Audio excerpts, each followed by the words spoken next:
Anda kembali bersama kami di Forum Christian. Mas Umam, saya berharap Anda bisa menjelaskan secara awam mengenai efek ekor jas dari yang terjadi di pemilu 2014-2019 itu ya terjadi. Ada figur yang punya elektabilitas yang tinggi kemudian diusungkan oleh partai politik dan partai politik bisa mendapatkan insentif elektoral dari elektabilitas yang dimiliki oleh figur yang diusungnya. Itu yang terjadi. 2024 dengan adanya fenomena relawan yang semakin masif seperti ini, menurut Anda akan terjadi seperti apa? Ya, kalau efek ekor jas itu memang satu fenomena dalam proses demokrasi di mana kemudian antara pihak atau figur yang diajukan kemudian didukung oleh partai politik tertentu dan kemudian bisa memberikan insentif elektoral yang kemudian cukup besar. Itu terjadi di Partai Demokrat misalnya di era Pak SBY, tepatnya di Pilpres 2009. Kemudian kepada PDIP juga tentunya di Pilpres 2014 dan juga 2019. Nah, oleh karena itu ini menjadi sesuatu yang baik dan partai-partai politik tentu berharap mendapatkan efek ekor jas yang memadai. Tetapi problemnya tentu hal ini tidak sesuatu yang sifatnya linear. Artinya begini, kalau misal kemudian seorang figur dia kemudian tidak terafiliasi langsung terhadap partai politik, maka kemudian efek ekor jas berpotensi split. Nah, hal sama juga terjadi ketika pilihan dari partai politik kepada figur tertentu, calon presiden dan calon wakil presiden, tetapi tidak sesuai dengan karakter, identitas dari basis pemilih loyalnya, maka inilah yang kemudian disebut dengan split ticket voting. Dan inilah yang kemudian berdampak serius terhadap PAN, inilah yang kemudian berdampak serius terhadap P3. PAN itu salah satunya, Mbak, ada sekitar kalau nggak salah 8 kursi dari Jawa Tengah itu hilang. Karena? Kenapa? Karena salah satunya ini salah satu variabel, salah satu faktor yang mungkin bisa dijadikan sebagai penjelas, yaitu ketika PAN memberikan dukungan secara elitnya itu kepada Pak Prabowo, tetapi basis pemilih loyalnya yang ada di Jawa Tengah itu relatif dekat misalnya secara emosional dengan Pak Jokowi, maka kemudian ada split di sana. Itulah impactnya. Hal sama dihadapi oleh P3. P3 itu di sejumlah dapil di Jawa Timur itu juga split. Kenapa? Karena dukungan di Pilpres diberikan kepada Pak Jokowi, tetapi karena basis pemilih loyal P3 itu sangat Islamis dan menggunakan karakter logika yang lebih menggunakan identitas Islam, maka kemudian ini split. Maka di level pileg tetap mendukung P3, tetapi begitu di level Pilpres ada irisan yang kemudian terbelah di sana. Kalau irisannya kemudian itu proporsional, that's fine. Tetapi seringkali karena perbedaan itu kemudian ada segmen tertentu yang kemudian mereka lepas menjadi basis pemilih loyal yang sudah tidak loyal lagi. Negatif ya? Negatif. Kalau salah pilih figur. Saya mau ke PKS. Kalau tadi Bang Saleh sudah bilang bisa jadi kok dari tiga teratas atau nama-nama yang sudah beredar saat ini juga nanti akan menjadi calon presiden yang diusung oleh KIB. Kalau PKS sendiri itu sudah ada yang punya relawan yang elektabilitasnya setidaknya masuk 3, 5 besar, 10 besar oleh berbagai hasil sigi dari berbagai lembaga survei yang bakal jadi calon karena milad ke-20 kemarin dia diteriakin Pak Anies Baswedan ya Bang Andi ya. Ya yang jelas kalau itu kan proses ya. Kita di PKS seperti tadi halnya Pak Saleh ya di proses internal kami pun juga kan ada proses demokrasi, baik itu mengambil aspirasi dari bawah, suara-suara mereka yang kita pertimbangkan, lalu keputusan nanti di tingkat Majelis Syuro kalau di PKS, dan itu ya tentu mempertimbangkan banyak hal. Dan kalau tadi saya sampaikan sejak awal, makanya kenapa demokrasi kita nih juga unik ya, ada tiket partai politik, tapi juga ada basis demokrasi pemilihan langsung yang punya kecenderungan untuk memperhatikan popularitas dan elektabilitas, itulah bagian dari demokrasi kita saat ini. Kalau misalnya partai politik ya ingin ingin egois misalnya, bisa saja mungkin partai politik ya mengunci banyak hal gitu dalam pencalonan presiden, misalnya? Bahkan dalam pileg pun kan juga sekarang terbuka ya, dan itu gambaran bahwa sebetulnya proses demokrasi kita nih berjalan. Tapi kalau konteks nama-nama tadi ya tentu itu bagian dari realitas melalui survei dan sebagainya. Walaupun survei juga kadang kan dia menentukannya ada penentuan sampel gitu. Yang tentu bisa jadi mungkin ya sampel-sampel yang ada itu yang dipilih untuk disurvei terhadap masyarakat gitu misalnya. Tapi kalau untuk nama-nama yang ada ya tentu nama-nama tersebut juga kan bukan yang asing bagi PKS ya. Baik itu Pak Prabowo, kita udah mengusung bahkan 2 kali, ada juga Pak Anies, kita juga pernah mengusungnya gitu. Dan lain sebagainya lah. Jadi itu bagian dari realitas demokrasi kita. Oke, tapi di PKS sendiri apa yang menjamin atau yang memastikan bahwa suara-suara dari bawah, tadi Bang Saleh cerita, kami melakukan konsolidasi, penyerapan aspirasi mulai dari pengurus tingkat bawah sampai ke kemudian tingkat pusat. Artinya apa yang memastikan atau apa yang bisa menjamin bahwa di partai sendiri, kalau relawan kan tadi bilang, kami berkumpul kemudian melakukan deklarasi-deklarasi. Apa yang menjamin atau memastikan bahwa partai melakukan aspirasi secara bottom up, dari bawah ke atas, bukan kemudian ditentukan oleh elit politik top down? Ya, itu sangat jelas ya. Pertama kita punya aturan organisasi.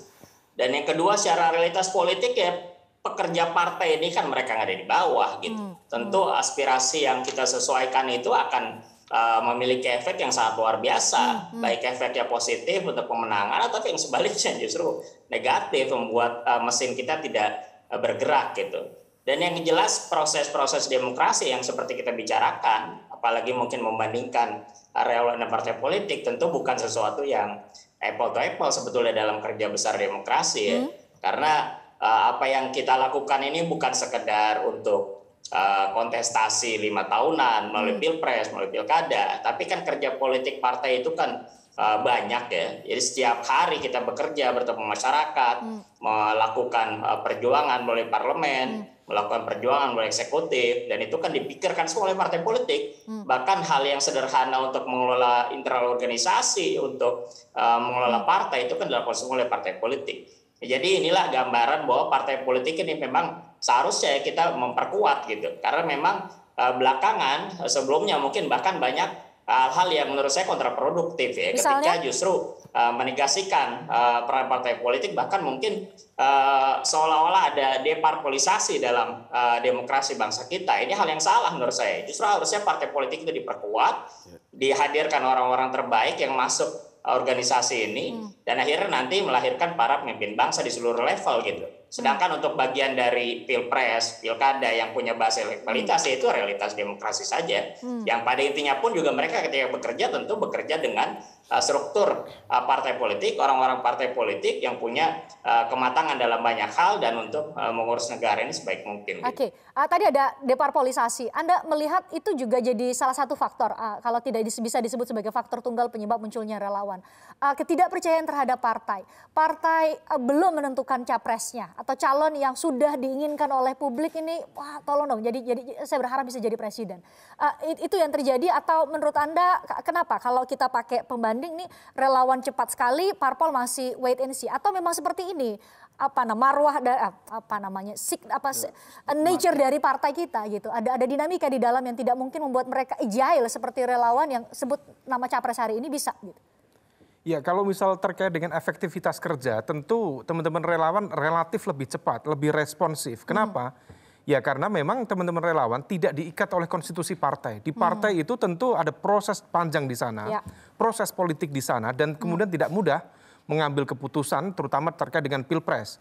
Dan pilpres kita tahu Mbak, terkait dengan konteks elektabilitas itu kan kalkulasinya cukup dilematis. Misalnya tadi 3 nama, di level ini 3 nama itu relatif belum ada yang menonjol.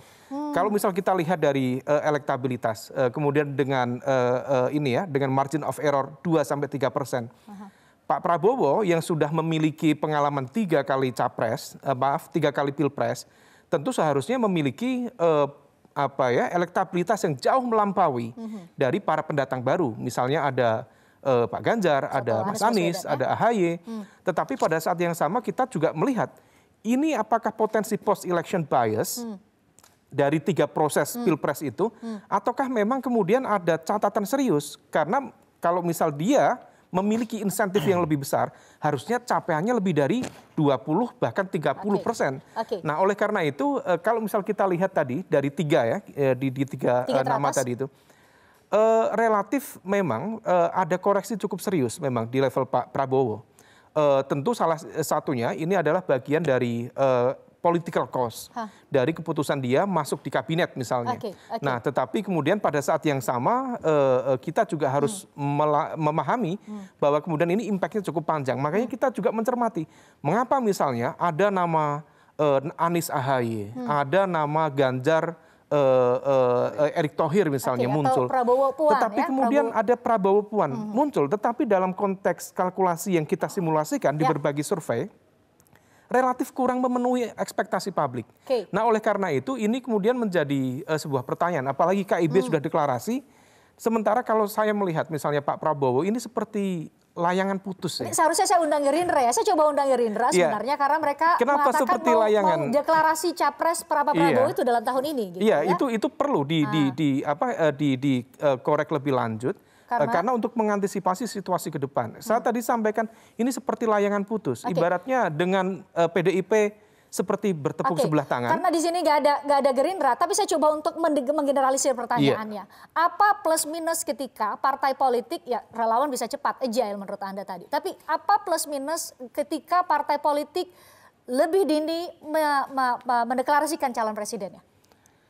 Kalau partai politik lebih dini, tentu positifnya proses komunikasi, visi, misi, platform itu akan lebih kemudian terdeliver dengan baik di masyarakat. Tetapi kemudian persoalannya apakah kemudian kalkulasi itu bisa dilakukan dengan baik secara efektif oleh partai sehingga membentuk koalisi yang solid. Kita ingat Mbak, perjanjian batu tulis pun yang sudah ada perjanjian kontrak ratifikasi. Begitu kemudian terkait dengan kalkulasi politik yang penuh ini ya, kalkulasi, dinamika, ya tidak terjadi. Artinya apa? Artinya bahwa perilaku partai politik itu tidak, kalau saya melihat, tidak serta-merta ditentukan oleh platform, ideologi, dan kemudian sesuatu yang sifatnya ideal. Tetapi ada kalkulasi ekonomi politik yang bersifat praktis. Dan ya mungkin ada yang strategis. Pertanyaan berikutnya Mas Umam, apakah menguntungkan bagi partai politik dan adanya relawan saat ini yang bergerak, nanti partai politik pada saatnya setelah dinamika di dalam atau internal partai politik kemudian belakangan mendeklarasikan cawapres?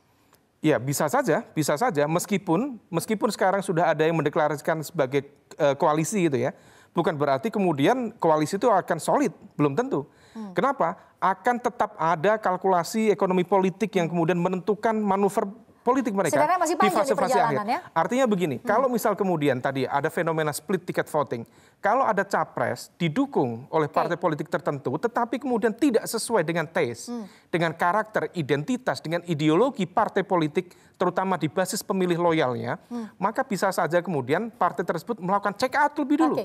Nah, kalau misal check out, nah ini kemudian menjadi bukti bahwa koalisi tidak solid. Masih akan dibuktikan oleh waktu. Ada dua relawan dari dua bakal capres setidaknya yang disampaikan oleh para relawan dan dua perwakilan partai politik yang hadir malam ini. Di bagian akhir forum Christian, saya mau minta satu hal, kita sepakat semua soal ini. Kita menolak politik identitas. Jadi saya mau mendengarkan perspektif dari keempat narasumber kita mengenai bagaimana kita sama-sama menjaga NKRI dan menggunakan strategi-strategi yang terukur, yang tetap menjaga keutuhan negara Republik Indonesia. Saya mulai mungkin dari Bang Ahmad Fathul Bari dulu. Ya, yang jelas kalau politik berbasis identitas di kita nih realitas ya. Jadi kita kan Bhinneka Tunggal Ika, keanekaragaman ini dari dulu. Sebetulnya yang kita permasalahkan bukan soal identitas-identitas itu, karena itu realitas yang harus kita hormati bersama, tetapi bentuk manipulasi dari berbagai entitas yang ada dengan hal-hal yang tidak baik ini yang coba harusnya kita hindari semuanya, dan ini harus dilakukan oleh semua elit. Jadi jangan hanya yang teriak-teriak politik identitas dan lain-lain ya, tapi mereka sendiri pun juga melakukan hal yang nggak baik gitu, dan seluruh pihaknya harus menjunjung tinggi demokrasi kita ini dijaga dengan taraf terbaiknya gitu. Jadi demokrasi yang adiluhung itu tetap kita jaga sebaik mungkin ya, karena itu amanat para pendiri bangsa. Walaupun mungkin kita melewati masa-masa fase naik turun dalam demokrasi kita, tapi pasca reformasi ini sebetulnya sudah menandakan bahwa kita kembali matang berdemokrasi selama puluhan tahun, dan harusnya ini kita jaga bersama sehingga yang paling utama pun juga kerja politik kerja demokrasi di kita nih dialihkan kepada hal-hal yang lebih substansial dibandingkan sekedar melewati proses-proses demokrasi prosedural. Nah, itu menurut saya penting untuk publik agar bisa mereka melihat bahwa manfaat dari demokrasi ini bisa dirasakan langsung oleh mereka dalam hal-hal yang terkait dengan kesejahteraan, bukan hanya hak sipil politik mereka yang diutamakan. Baik, Bang Saleh Daulay. Ya, tentu saja memang politik identitas itu tidak bisa menjadi satu fatsun di dalam peta politik nasional kita. Kenapa? Karena memang Indonesia ini tadi seperti yang dikatakan, kita ini memang beragam suku, bangsa, bahkan agama. Dan selama ini kita tetap hidup rukun, baik. Siapapun yang menjadi pemimpin ya tetap baik saja, tidak ada masalah dengan itu. Dan itu sudah diwariskan kepada kita dan tentu harus kita jaga dan kita wariskan kepada generasi. Lalu kaitannya dengan relawan-relawan kita ini, nah ini yang harus dijaga. Jangan sampai malah justru dengan adanya relawan-relawan ini yang ditonjolkan malah politik identitas. Ini sudah pernah terjadi pada katakanlah kontestasi Pilpres yang lalu itu. Kan kelihatan tuh ada kata cebong, ada kampret dan seterusnya. Kemudian malah isu-isu agama ditonjolkan di media-media sosial dan itu membuat kita pusing. Dan itu yang menyebabkan pembelahan terjadi di masyarakat. Bahkan sudah terpilih presiden sekalipun, dan pesta demokrasinya sudah usai, tetapi kita masih melihat bahwa ada efek yang belum selesai, yaitu ada pembelahan-pembelahan yang terjadi di masyarakat. Dan itu susah sekali untuk merekatkannya kembali. Nah karena itulah maka kalaupun kita kampanye, kalaupun kita menonjolkan, menjual calon-calon yang didukung oleh para relawan, tentu yang dikedepankan itu adalah prestasi dan kinerjanya. Dan karena itu tentu kita perlu melihat track record calon-calon yang didukung itu yang ditawarkan ke masyarakat supaya kita memberikan pendidikan yang katakanlah yang terbaik bagi masyarakat sehingga mereka memiliki otonomi di dalam memutuskan pilihan-pilihannya pada pemilu yang akan datang. Baik. Bang Ebenezer? Apanya nih pertanyaannya? Komitmen dari relawan, kan tadi Bang Saleh bilang ya, ini juga dari relawan ini, cebong dan kampret, dan sampai hari ini masih kita ketemukan dengan mudah di media sosial kalau kita masukkan kata kunci itu. Yang akhirnya dampaknya adalah, konteksnya adalah soal polarisasi yang terjadi di masyarakat. Komitmen dari relawan, karena relawan juga yang begitu riuh di media sosial, di ruang publik nyata juga.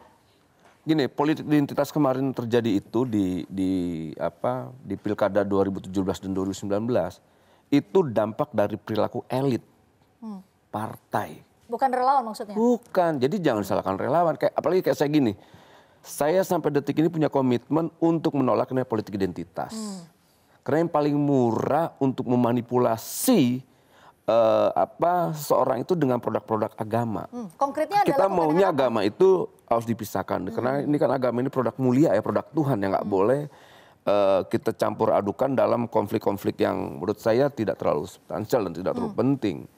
Sekali lagi kalau kita setuju dengan Bang Daulay tadi, udahlah hentikan nih politik identitas ini, kemudian kita bicara tentang program dan gagasan. Itu lebih penting bicara gagasan ke depan, program. Kenapa kita Jokowi mania atau sekarang jadi JP mania mendukung Mas Ganjar? Kita mau mencari pemimpin yang mampu mencari solusi persoalan problem-problem rakyat. Yang kita inginkan itu, kita nggak peduli misalnya kayak Mas Anies, dia mampu menjawab persoalan rakyat, kita dukung. Lantas kawan-kawan dari siapa gitu ya, Mbak Puan, saya mampu, kita dukung.